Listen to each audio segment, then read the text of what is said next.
High বন্ধুরা, আমি বাঙালি রান্নাবান্না থেকে চলে এসেছি। আজকে দেখাবো পনির তরকারি।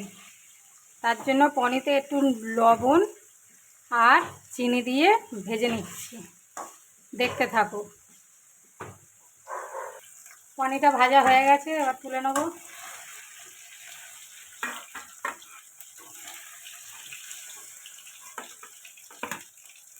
ওই তেলে আলুটা ভেজে নেব,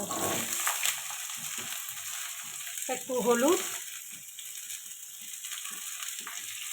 আর একটু লবণ দিয়ে।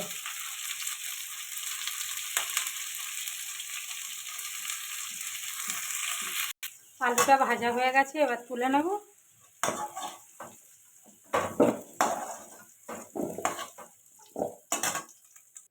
আর একটু তেল দিয়ে দেবো,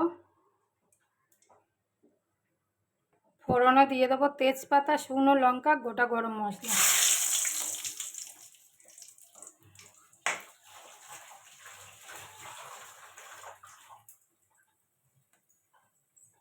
এবার দিয়ে দেবো পেঁয়াজ,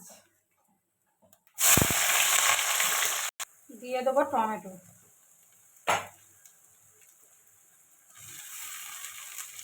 এটা ভালো করে কষাতে থাকবে।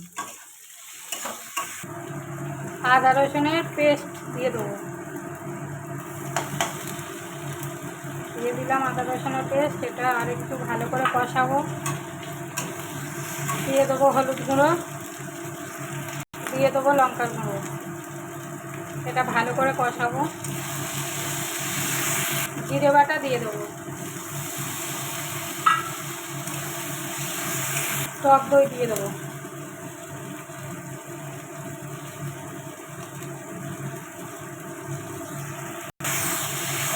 টক দই দিয়ে দিলাম। এবার এটা ভালো করে কষিয়ে নেব, ভালো করে মশলাটা কষাতে হবে। টক দই, টমেটো আছে যেহেতু, সেই জন্য আন্দাজ মতো একটু স্বাদ মতো চিনিটা দিয়ে দেবো। মশলার থেকে তেলটা ছেড়ে দিয়েছে, এবারে আলুটা ভেজে রেখেছিলাম সেটা দিয়ে দেবো।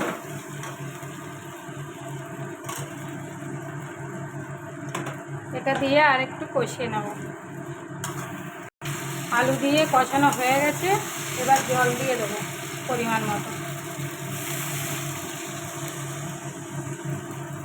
মতো জল দিয়ে দিলাম। এটা এবার হতে থাকবে। পনিরটা ভেজে রেখেছিলাম, এবার দিয়ে দেবো।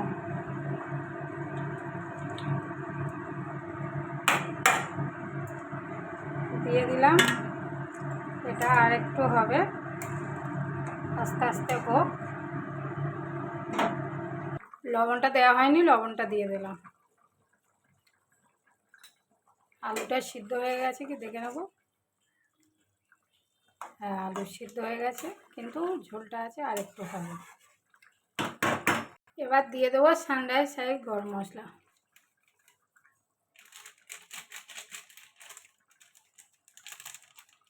পনির তরকারিটা হয়ে গেছে, এবার নামিয়ে নেব।